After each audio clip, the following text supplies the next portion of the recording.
It's the battle of two good friends. At the Superbet Blitz 2025, we have Arvind Chidambaram with the white pieces taking on Praggnanandhaa. And there you see both of them having a smile on their face. Well, it's all smiles before they start making the first move and then they get brutal against each other. In the rapid game, it was Pragg who managed to outwit Arvind in the end after an extremely intense encounter. Here we can see Arvind having the white pieces and would be definitely wanting to beat Pragg. He's currently half a point ahead of Pragg on the standings. And let's see how this pans out. Both the players get into the focus mode.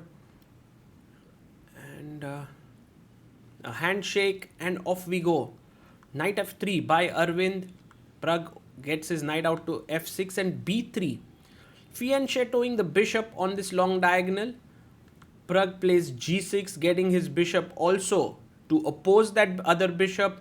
And Arvind goes for the double fianchetto where both his bishops are on these diagonals. d6. And now generally white goes d4 to stop e5, but Arvind goes bishop g2, which allows Pragg to play his pawn to e5. And here Arvind goes d3.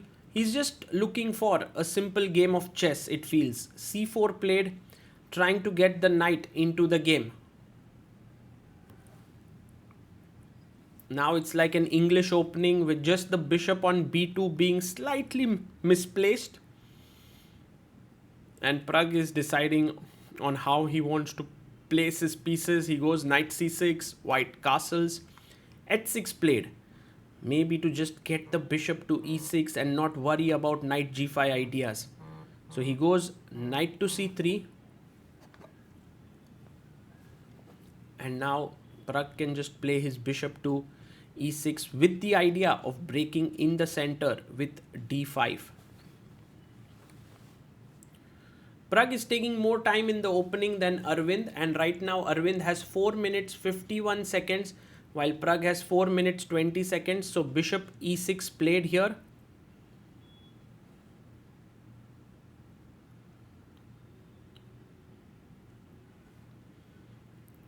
And now pawn to d5 seems like a good idea.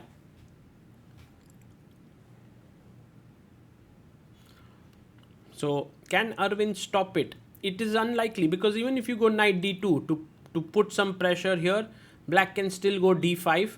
It's an open question whether this position is better for white or black, but I think white can press a bit here. Arvind goes instantly in the center with d4. And his point is that if you play e4, he can get his knight out to d2 or he can even push his pawn to d5.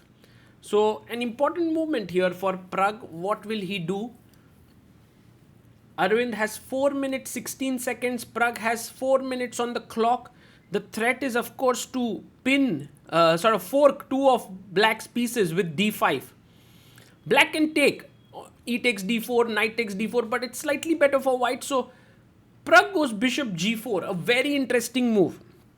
I don't know what his idea is. If I go d5, maybe he wants to take on f3 and then plonk the knight on d4, or maybe he just wants to retreat back to e7.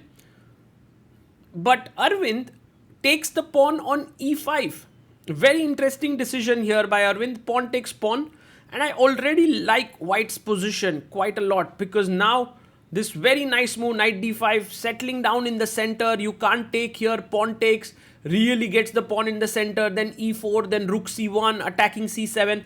So knight d5, a nice move. Also, you can see that there is pressure on the e5 pawn that has been unleashed. But Pragg is unfazed. He's just thinking carefully about what his plan should be here. Maybe rook e8 makes a lot of sense in this position.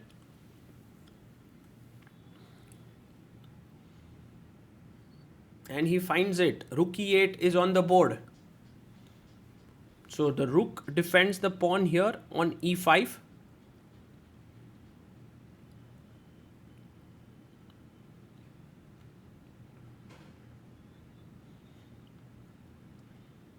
And now Arvind has to decide what his next step is going to be. He can push the bishop away with h3. He goes rook e1. And it's a interesting move because he's defending the e2 pawn. He's not afraid of the move e4 because maybe he can just take on f6 twice and then move his knight away, and then the e2 pawn is not under pressure. So an interesting move here by Aravindh, a very small little move. And the game is developing a bit slowly here, but fireworks are in the air. You know, with these two players who are ambitious, who never settle for draws, anything can happen. So firstly, one can actually bring the bishop back to attack the knight. The other is, of course, to push the pawn on e4, and I'm sure that Pragg is calculating this entire line carefully. Takes. Is this good for him? Yeah, this looks great. Maybe there is queen takes d8 where you have to take with the bishop, and then knight d2 attacking the e4 pawn, then e3. Ooh, the complications keep mounting, and then you go back again and see in this position, is e4 the only choice or do I have something else? And all of these thoughts keep revolving in your head as the time ticks down. And this has been the thing with Pragg. In blitz games, he often takes quite long things here. And there you see he's getting uncomfortable. He's like, why am I not able to find the best move? It happens with players when they feel that there is something in the position and they're just not able to kind of calculate it until the end.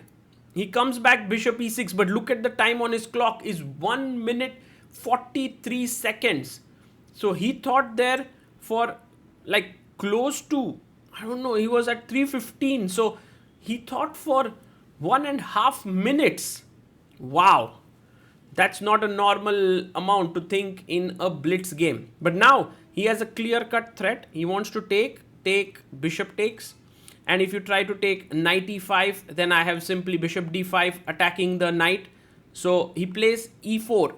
He puts the pawn there and Pragg goes like the bishop went back, then comes back. And this is because it's fighting for the d4 square. The knight now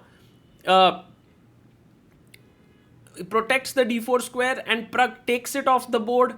Queen takes f3. And now can we jump in with our knight to d4? He goes knight d7. And maybe Pragg's idea is knight c5, knight e6, and then putting the knight on the d4 square. Both of his knights looking there. But he's now 1 minute, more than a minute down on the clock.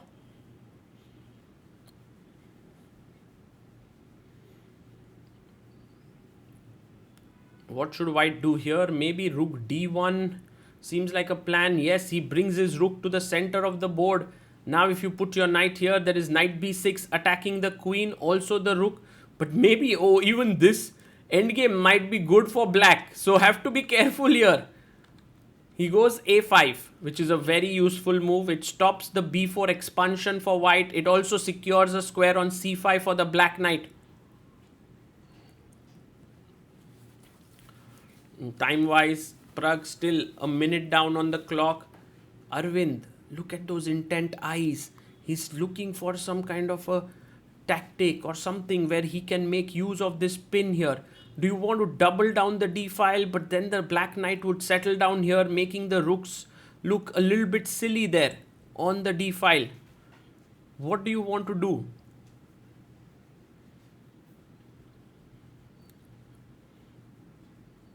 Another big thing here. This is by Aravindh this time.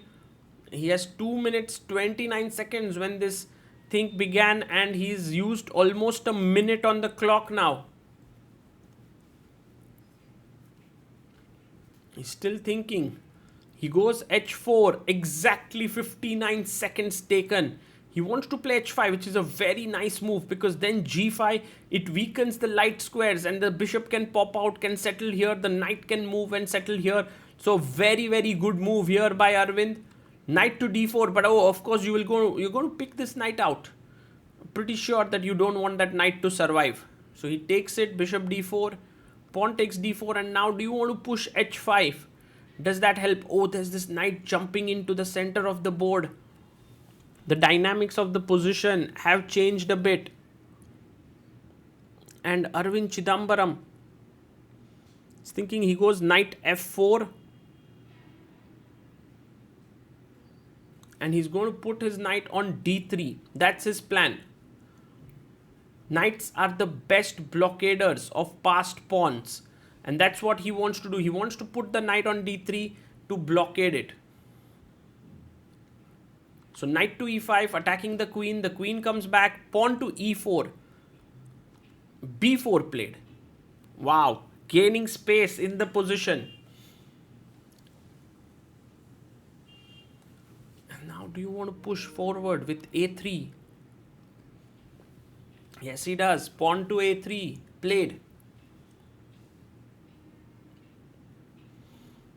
And this definitely looks quite promising for black, but look at this move by Aravindh. He's playing ambitiously. He saves his c4 pawn. Now the threat is knight d3. He wants to put the knight here. Pawn to c6 by Pragg. Slowly getting slightly better for white, for sure. Maybe queen c2, maybe knight d3, maybe rook c1, I don't know. He goes queen c2. Maybe he's stopping just rook a4 plans. And now do you want to push the knight away with g5? That's a bit too much, I believe. He goes h5. And Aravindh brings the knight to d3. Now, the point to notice here is that after rook takes d3, maybe bishop f1, maybe rook f3, maybe bishop c4, f7 is weak. It can become quite a dangerous position for black. So Pragg goes knight g4. He has 17 seconds. Aravindh has 49 seconds on the clock. Knight on g4, well positioned, looking at these squares. Aravindh now can't kick it away. f3 means knight e3. So bishop h3, nicely played. He wants to take off the knight, and then his knight would be superior to black's bishop. Pragg down to 10 seconds, needs to move. He goes b6. This is already a mistake, because after take, e5, he's doing really well. Let's see if this entire sequence pans out. Aravindh has close to 24, 23, 22 seconds. Needs to make a move. He takes. H takes g4. First part of the idea done. And now Aravindh going to make a move. He's clearly better here. He can beat Pragg here. Takes, queen takes, and now pawn pushes to e5. He's clearly better. Rook e4 on the cards. This is weak. This is weak. Queen b5 played. Push forward with e6 could be an amazing move. Also, rook e4 is a fantastic move. Need to play this quickly, Aravindh, but going low on time. Rook c1, a mistake. Now bishop takes e5 is hanging. It doesn't really help there for white's cause now. Knight e5, not so great. He takes on c6, but the knight is hanging. He takes here. Rook takes e5, because if you take here, the a8 rook is hanging. He takes it. Pragg moves the king. He's like, now my d pawn, rook, queen, all well placed. Queen c6, a big blunder. Queen d2 finds it. Pragg finds the move. He pushes the pawn to b5, and now queen takes a2 is winning. He takes on b5, mistake. He needs to take here, but instead moves the rook. Again, Pragg is winning. Rook e5. He wants to threaten rook e1. Queen d7 played. What's the idea here? d3. He plays his queen here, pinning. Queen e2, defending the rook. King h2. If you take here, he wants to take here. King h7 played. Rook goes to b1. And now d2 is winning. But he goes queen e4. He wants to trade. Queen d8. Pragg is winning here. But anything can happen. Both players low on time. Queen d7. He moves his king back. Rook b7 attacking here. He moves with rook to f8. Oh my god. Aravindh is now back in the battle. Queen d4 defends here. If d3 there is d2, there's rook d3. Takes the pawn. Rook takes d3. This can be a draw. h5. A great move here for Aravindh. But blunders. He blunders here. Queen b2 offering a queen trade. Don't trade, Aravindh. But anyway, he's lost. Queen takes f2 check. Praggnanandhaa checks here, and it's a trade, and the game is over. Arvind Chidambaram resigns. What a victory there. In the end, the bar swung like anything back and forth, but Arvind Chidambaram couldn't make most of his chances. Praggnanandhaa kept his cool. They are looking on the screen to see what happened, and look at both of them smiling and sharing there. It was so intense, this entire bit. However, in the end, Pragg, as always, kept better control on his nerves. He is able to do that and moves ahead of Aravindh on the leaderboard.